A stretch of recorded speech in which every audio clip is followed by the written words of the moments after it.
Eh bien, c'est tout le monde, c'est Tuils et compagnie, on espère que vous allez bien. Aujourd'hui, nouvelle vidéo sur chaîne YouTube. C'est des vidéos où on va vous présenter des achats qu'on a effectués ces dernières semaines, donc c'est du multi-fabricant.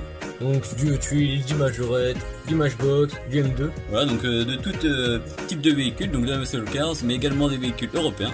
A tout de suite. A tout de suite. Nous débutons cette vidéo avec cette fois-ci du loose. Donc une sympathique Lamborghini Marzal. Donc c'est un concept car de 1967. Donc celle-ci a en fait été créée par Burton dans les années 60. Donc à savoir que ce concept là était très spécifique, comme on peut voir sur les images, avec les portes ouvrantes vraiment énormes qui étaient vraiment magnifiques. À savoir qu'il n'y en a qu'un seul dans le monde, un exemplaire qui avait été vendu en 2011. Donc dans une couleur gris argenté, donc on peut voir à l'écran qu'elle est vraiment magnifique celle-ci. Donc concernant Matchbox, elle existe en différentes teintes, donc de 1969 à 1974, sous cette forme-ci. Donc vous voyez avec l'intérieur d'une couleur, avec également le vitrage teinté jaune. Donc celle-ci est en excellent état.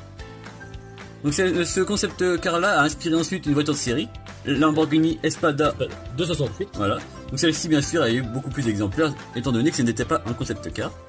1985, elle existe également sous une version cette fois-ci beaucoup plus bas de gamme, on va dire. Et qui avait cette fois-ci donc les vitres teintées, donc vraiment beaucoup plus au ton aussi de l'époque. Voilà, donc made in Thailand, plus d'intérieur, des vitres teintées, vous voyez les décors étaient beaucoup moins jolis, notamment avec les jantes aussi qui étaient beaucoup plus bas de gamme, on va dire. Aussi beaucoup plus vraiment au ton de l'époque aussi. Voilà, avec les couleurs flashy et tout ça. Donc voilà pour la Lamborghini Marzal. Poursuivons dans le Matchbox, mais cette fois-ci avec du plus récent. Et la Volkswagen Beetle. Donc celle-ci vraiment un magnifique moule. Hein. Donc de 2019. Donc en version cabriolet. Qui est vraiment nickel, qui est vraiment superbe. Pour moi, ça fait partie des meilleures versions qui existent dans le mix 2021 de Matchbox. Et c'est aussi une des plus belles versions dans ces tarifs-là aussi de la Beetle. Parce que là, on la trouve pour moins de 2 € au magasin, donc c'est vraiment super. Ouais, tempo complète à l'avant. Donc elle est unie, vraiment superbe. Les jantes qui vont très bien. Parce qu'à savoir que celles-ci sont des jantes uniformes chez Matchbox, mais à savoir que des jantes qui ressemblent énormément aux versions actuelles qui circulent dans la rue. Donc on vous met une photo à l'écran, vous voyez vraiment ça ressemble. Donc il y a eu 2 versions sorties pour ce moule-ci. L'année dernière, on avait déjà acheté le modèle précédent. Donc la voici. Donc cette fois-ci en bleu clair, également très belle. Hein. Donc il y avait également la présence de typographie à l'avant, à l'arrière et donc à l'avant. Donc vous voyez que le blister a évolué l'année dernière. Vraiment superbe. C'est vraiment très sympa également, c'est qu'on voit aussi tout ce qui est au niveau des plaques d'immatriculation, tout ça à l'arrière, c'est vraiment très sympa. Ouais, donc avec les plaques façon US, donc vraiment intéressant. Donc à savoir qu'il y a eu que 2 versions de ce moule-ci, donc c'est les 2 seules existantes. Passons maintenant à la présentation d'une magnifique Hot Wheels. Celle-ci est assez particulière, il s'agit d'une Porsche 930, vraiment magnifique celle-ci, avec une typographie façon racing. Donc ce moule a été produit entre 1991 et 2001 et ensuite sorti en 2012 et en 2016. Donc celle-ci que vous voyez devant vous, c'est une version sortie en 2016, donc la dernière version créée. Donc c'est une version Hot Wheels Retro Style. Retro Style, c'était la gamme de véhicules à carte rétro lancée en 2017 et en 2016 exclusivement dans les magasins américains Target. Vous voyez que ce sont des véhicules mainline mais avec une carte ancienne, comme les véhicules anciens des années 80 ou 70. Donc vraiment très sympa. Donc ça nous fait au moins notre 4e ou 5e modèle de cette série là, donc ça permet de compléter. Vous voyez qu'à l'arrière de la carte on retrouve d'autres modèles, donc vraiment que des choses qu'on aimerait également posséder plus tard. Évidemment. Ouais, donc ce moule-ci a donc été créé en 1991. Donc le premier moule, elle est dans un très beau rouge bordeaux, avec l'écriture turbo en jaune. Voilà, et celle-ci est fabriquée en Malaisie.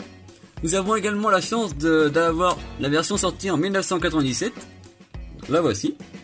Donc c'est une version mainline, avec un thème rock'n'roll, vous voyez, rock'n'roll métal et tout ça. Donc c'est vraiment spécial comme décor. Ça. Et oui, donc c'était une version mainline sortie dans la série Rock'n'Roll. Voilà, donc il y a eu 4 modèles dans cette série là, et donc c'était le numéro 1 sur 4. Donc voilà pour les modèles. Il y a également une version en 2012. Donc dans la série The Hot One, c'est un peu une série comme la bleue qu'on voit. Comme les Retro Style, mais une autre série dans le même concept. Voilà. Donc qui était jaune avec des jantes assez vintage. Et oui. Donc des jantes UH. Voilà, c'est ça. Donc des jantes qui n'existent plus aujourd'hui, mais qui existent seulement pour les un peu hommages, on va dire. Voilà. Vraiment un très beau moule qui nous permet de compléter notre collection. Nous avons également fait l'acquisition d'une M2 machine, donc chez la boutique partenaire US Custom Wheels. Voilà. Donc le lien est en description.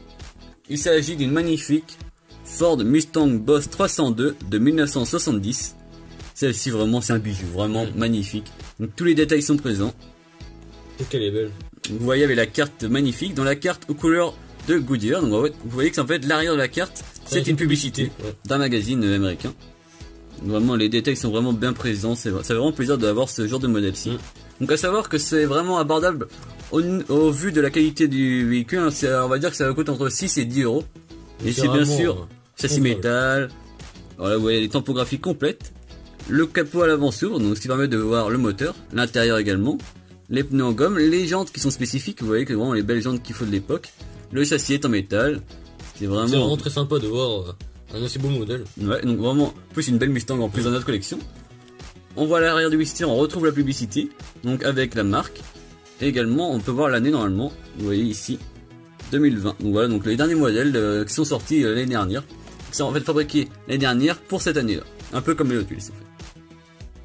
On passe maintenant à la présentation d'un véhicule assez atypique. Il s'agit du 3 Windows 34. Donc basé sur le Ford coupé de 1934. Donc un véhicule très sympathique, vendu énormément vendu aux USA, bien évidemment. Donc celui-ci fait partie d'une série.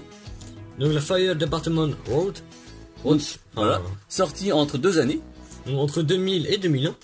Donc dans cette série, elle comporte 10 véhicules. Voilà, donc en fait chaque véhicule représente un département, une région des États-Unis. Voilà. Donc si on regarde notre Ford, vous le remarquez, qui représente le pôle Nord, donc les pompiers du pôle Nord, donc sur le blister, et également l'emblème sur le véhicule. Donc un véhicule très sympathique avec, vous voyez, vraiment superbe couleur. Un gros gomme, châssis métal, etc. Voilà, donc vraiment un super beau véhicule. On n'en a pas beaucoup plus de ce moule là, donc ça nous permet de compléter. Donc voilà, en plus vous voyez que le blister est vraiment atypique, avec encore la présence de l'ancien logo qui a évolué depuis. À l'arrière on peut voir les autres modèles, donc avec par exemple le Storking Scooter avec qui représente Daytona Beach. Bah même la El Camino, elle doit pas être mal. Ouais, vraiment que des belles choses. Sur le blister, on peut également voir l'année de production, donc 2000.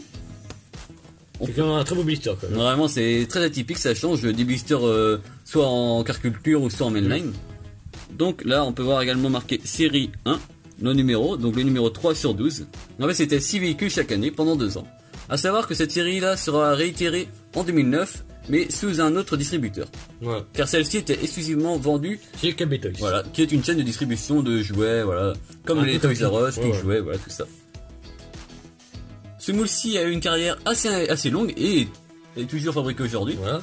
Il a été produit donc de 1980 à aujourd'hui. Donc sous une première variante entre 1980 et 1987, celui-ci comportait l'essieu arrière très spécifique, il s'agit du High Rocker.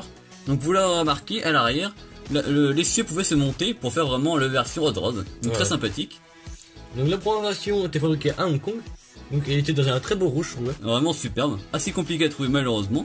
À savoir que par la suite, il y aura également des versions Red Rider, donc avec des roues gommes de l'époque.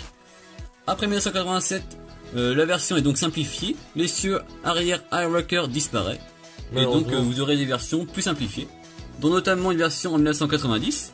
Donc c'est la version California Custom. Donc en fait il s'agit de véhicules vendus avec des autocollants, donc qui étaient vraiment superbes, vous pouvez bien les personnaliser.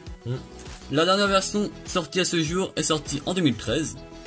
Donc c'était donc en mainline. Voilà, donc un beau bleu ciel avec le numéro 34 façon racing.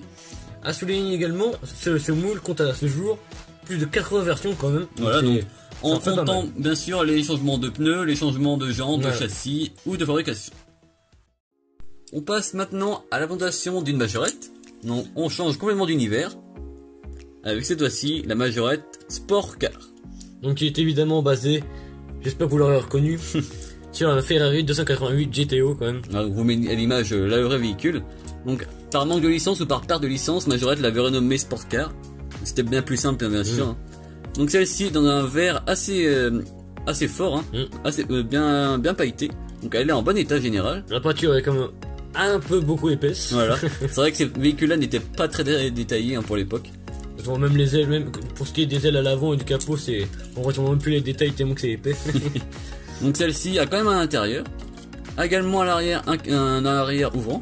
Le capot qui s'ouvre. Donc on peut voir le moteur quand même est bien fait, on va dire. Il est très fin, mais on peut dire qu'il y a des détails par rapport au reste de la carrosserie. Donc celle-ci a un châssis complètement plastique.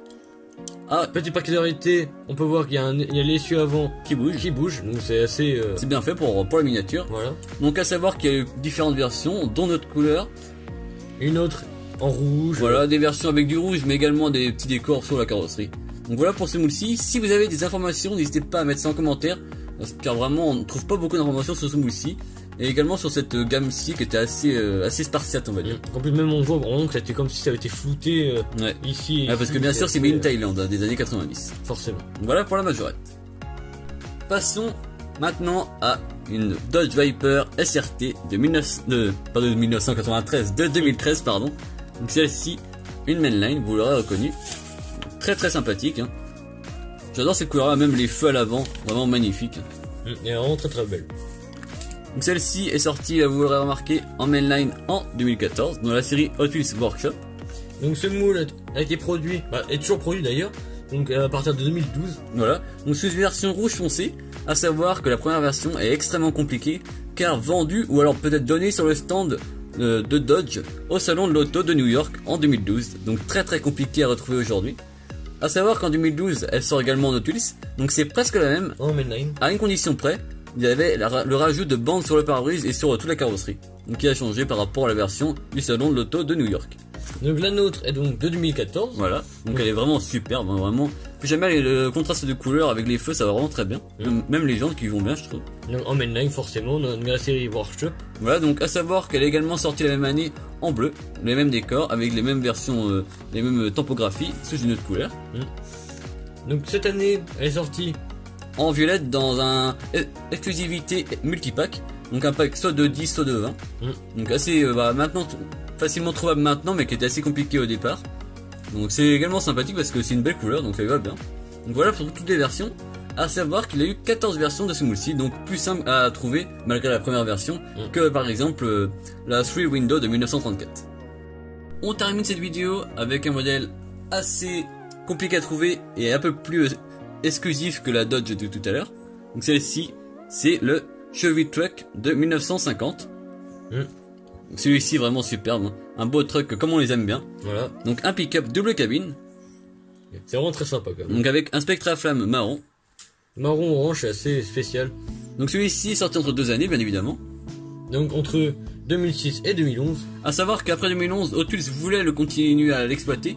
Mais en fait celui-ci a eu un problème de moule, il a vieilli et donc détérioré. Et donc par la suite Hot Wheels n'a pas pu le réutiliser. Donc celui-ci est limité en nombre d'exemplaires. Donc nous avons le 4 millième 494e sur 11 000. Vraiment très sympa. Hein. Et il en pas beaucoup quand même. Voilà, donc un véhicule qui est de 2006. Made in China celui-ci. Donc à savoir qu'il est également sorti dans une série Ultra Hot, donc la même année. Donc en rouge, donc fabriqué en Malaisie. Voilà, donc en tout il y a eu 17 versions pour ce véhicule-ci. Donc un moulage très très intéressant. On peut voir en plus le double cabine avec la caisse à l'arrière qui s'ouvre. C'est, on va dire qu'on peut le faire nous-mêmes, donc c'est vraiment super bien fait. À l'arrière, également la présence d'une topographie complète. Les pneus sont vraiment magnifiques, hein, celui-ci, avec des toutes petites jantes pour le véhicule. Hein. On peut également voir l'apparition du moteur également. Ouais, vraiment très intéressant. Une fois la benne basculée. On vous met des photos à l'écran du véhicule sans Bistore pour mieux le voir. Bien sûr, ce sera pas le nôtre, évidemment. Voilà, donc on va pas le défaire.